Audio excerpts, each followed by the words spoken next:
Hello and welcome back to my YouTube channel. तो आज हम जानेंगे बॉलीवुड के वो टॉप 10 एक्टर और एक्ट्रेसेस कौन हैं जिन्हें बॉलीवुड के कुछ बड़े बड़े लोगों ने साइडलाइन कर दिया था। इसके साथ ही वो लोग उन्हें काम नहीं देना चाहते थे। तो नंबर 10 पर है प्रियंका चोपड़ा। हाल ही में प्रियंका ने एक ब्रॉडकास्ट में कहा था कि मुझे लोग अपनी फिल्म में नहीं ले रहे थे और मैं बॉलीवुड की उस पॉलिटिक्स से परेशान हो गई थी, तो इसीलिए उन्हें लगा कि उन्हें अब इन सबसे ब्रेक लेने की जरूरत है। इसके बाद प्रियंका यूएस चली गई और उन्होंने वहाँ म्यूजिक में अपना करियर परस्यू किया। इसके बाद उन्होंने हॉलीवुड में टीवी शोज और मूवीज में भी एज ए एक्ट्रेस काम किया। इसके साथ ही जब प्रियंका से पूछा गया कि उन्होंने इतने सालों बाद क्यों अब इस टॉपिक पर बात की है, तो इसके जवाब में प्रियंका ने कहा कि वो अब उतनी कॉन्फिडेंट है कि वो अपनी लाइफ के उस फेज के बारे में बात कर सके। नंबर 9 पर है कार्तिक आर्यन। दरअसल 2019 में डायरेक्टर और प्रोड्यूसर करण जौहर ने अपनी फिल्म दोस्ताना 2 के लिए कार्तिक आर्यन और जानवी कपूर को कास्ट किया था और अचानक करण जौहर के प्रोडक्शन हाउस धर्मा प्रोडक्शन ने शूटिंग के बीच ही ये रिवील किया कि कार्तिक आर्यन अब दोस्ताना 2 फिल्म का हिस्सा नहीं है और कार्तिक आर्यन को दोस्ताना 2 फिल्म से निकाल दिया गया। इसके साथ ही कार्तिक आर्यन को 2 और फिल्मों के लिए कास्ट किया गया था, लेकिन उन्हें उन फिल्मों से भी निकाल दिया और धर्मा प्रोडक्शन ने कार्तिक को बैन कर दिया था। और एक रिपोर्ट में ये लिखा गया था कि कार्तिक आर्यन को उनके अनप्रोफेशनल बिहेवियर की वजह से निकाला गया है। इसके साथ ही ये भी सामने आया था कि कार्तिक आर्यन और फिल्म की लीड एक्टर जानवी कपूर के बीच कुछ अनबन हुई थी,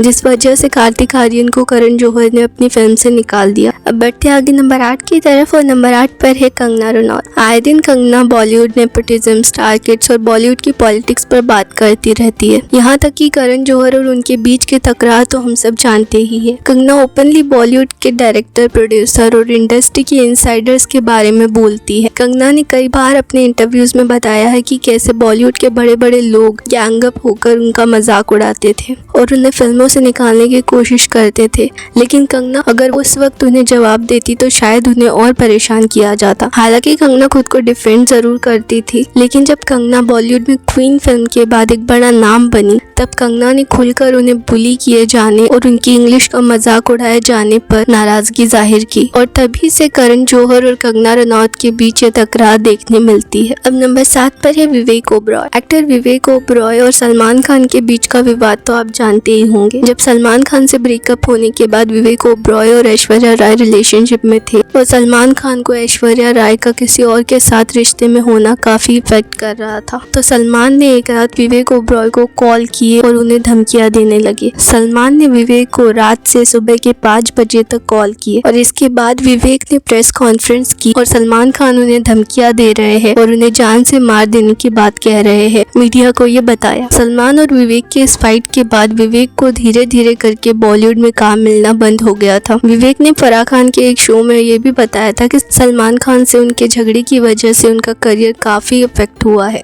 और इसी वजह से एक लीड एक्टर होने के बावजूद उनका करियर खत्म हो गया। नंबर 6 पर है रणवीर शोरी। एक्टर रणवीर शोरी ने कई बड़ी बड़ी फिल्में जैसे घोसला का घोसला, आजा नचले, चांदनी चौक टू चाइना में काम किया है। रणवीर शोरी ने भी कई बार अपने ट्वीट्स के जरिए स्टार किड्स वर्सेस आउटसाइडर को कैसे बॉलीवुड में ट्रीट किया जाता है इस बारे में बताया है। इसके साथ ही कैसे उन्हें अवार्ड्स मिलते हैं इस पर भी वो कई बार बात करते रहते हैं। इसके साथ ही वो लिखते हैं कि कुछ आउटसाइडर्स को मेन स्ट्रीम बॉलीवुड से कैसे दूर रखा जाता है, उन्हें कुछ बड़े बड़े फिल्म मेकर्स इग्नोर करते हैं। इसके साथ ही रणवीर शोरी महेश भट्ट की बेटी एक्ट्रेस पूजा भट्ट के साथ 2003 में रिलेशनशिप में थे, लेकिन उनका रिलेशनशिप एक ऐसे पॉइंट पर पहुंच गया जहां दोनों के बीच बहुत ज्यादा झगड़े होने लगे, जिसके बाद दोनों ने ब्रेकअप कर लिया था। लेकिन पूजा भट्ट से ब्रेकअप के बाद सडनली रणवीर शोरी को अच्छे प्रोजेक्ट्स मिलना बंद हो गए थे और रणवीर के अकॉर्डिंग पूजा भट्ट और उनकी फैमिली ने उन्हें पूरा बर्बाद कर दिया। जो फिल्में रणवीर शोरी को मिलती वो भी उनके हाथ से निकल जाती थी और उन्हें हटाकर फिल्म में किसी और एक्टर को ले लिया जाता था। बढ़ते आगे नंबर 5 की तरफ, लेकिन अगर आपको वीडियो पसंद आ रहा हो तो इसे लाइक कीजिए और चैनल को सब्सक्राइब कीजिए। नंबर 5 पर है अनुष्का शर्मा। तो कुछ समय पहले ये सामने आया था कि कैसे करण जौहर चाहते थे कि आदित्य चोपड़ा रब ने बना दी जोड़ी फिल्म में अनुष्का शर्मा को ना ले। करण जौहर ने खुद अपने एक इंटरव्यू के दौरान ये कहा था कि उन्होंने अनुष्का शर्मा के करियर का कम्प्लीटली मर्डर करने की कोशिश की थी। करण जौहर ने कहा था जब फिल्म मेकर आदित्य चोपड़ा ने उन्हें अनुष्का शर्मा की फोटो दिखाई थी, तब करण जौहर ने आदित्य चोपड़ा को कहा था, नो आर यू मैड और व्हाट, तुम इसे क्यों साइन कर रहे हो।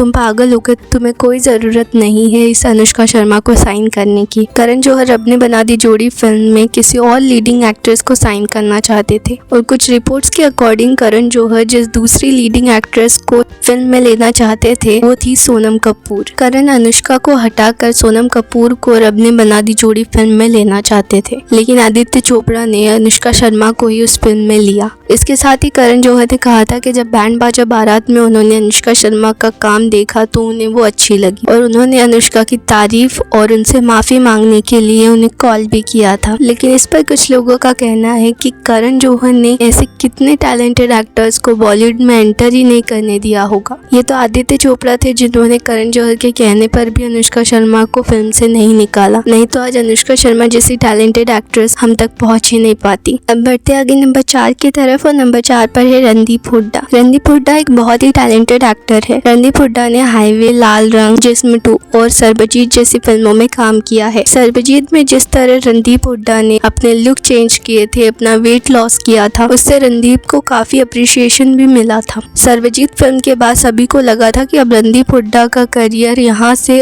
और ऊपर उठेगा, पर ऐसा नहीं हुआ। यहाँ तक कि जब रणदीप हुड्डा ने हॉलीवुड में भी डेब्यू किया था तब उन्हें बॉलीवुड से कोई सपोर्ट नहीं मिला। इस पर रणदीप हुड्डा ने पिंक विला से बातचीत में कहा था कि मुझे अब इसकी आदत हो गई है, ये पहले भी होता था और अब भी होता है। वेल दैट्स ओके, शायद उन्हें मेरी एक्टिंग पसंद नहीं है या शायद मेरे एक्शन। बढ़ते आगे नंबर 3 की तरफ और नंबर 3 पर है प्राची देसाई। प्राची देसाई ने टेलीविजन शोज से अपने करियर की शुरुआत की थी। इसके बाद उन्होंने रॉक ऑन फिल्म से बॉलीवुड में डेब्यू किया था। प्राची ने Bol Bachchan, once upon a time in Mumbai, Azhar और रॉक ऑन 2 जैसी फिल्मों में काम किया है। लेकिन इसके बाद भी प्राची लंबे समय तक बॉलीवुड से दूर थी। ई टाइम से बात करते हुए प्राची ने बताया था कि क्यों वो इतने लंबे समय से बॉलीवुड से दूर थी। प्राची ने कहा, मुझे लगता है कि जैसे पॉलिटिक्स में करप्शन होता है वैसे ही नेपोटिज्म बॉलीवुड में एग्जिस्ट करता है। इससे इनकार नहीं किया जा सकता कि ये ऑलरेडी वहाँ पर है और काफी समय से है। लेकिन मुझे खुशी है कि अब OTT प्लेटफॉर्म्स आ गए हैं जहाँ कई टैलेंटेड एक्टर्स को मौके मिल रहे हैं। इसके साथ ही प्राची ने अपने इंटरव्यूज में कई बार ये भी बताया है कि कुछ लोग उनके लुक्स को लेकर ही उन्हें लो फील करवाते थे। उन्हें कहते थे कि तुम्हारा फेस क्यूट है, तुम्हें सेक्सी दिखने की जरूरत है,